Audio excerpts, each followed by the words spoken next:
Subscribe to Yummy Kitchen Flavors and don't forget to press bell hello icon. Friends, आज हम देखेंगे sandwich या किसी भी स्नैक्स को लगने वाली हरी चटनी कैसे बनाते हैं।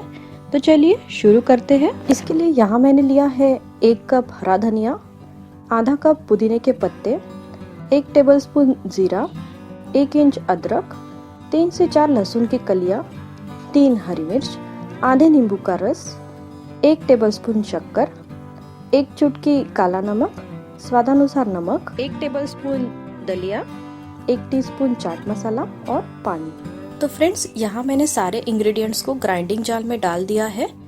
इसमें थोड़ा थोड़ा पानी डालकर हमें इसे पीसना है।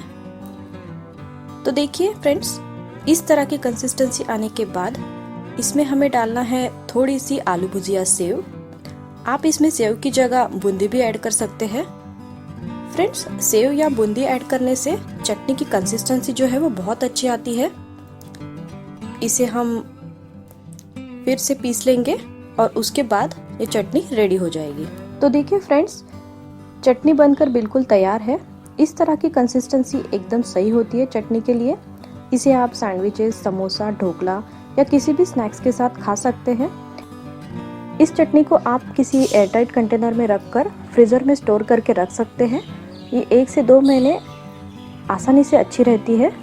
या फिर आप इसे आइस ट्रे में डालकर इस तरह के आइस क्यूब बनाकर किसी जिप पाउच में भी स्टोर करके फ्रीज़र में रख सकते हैं।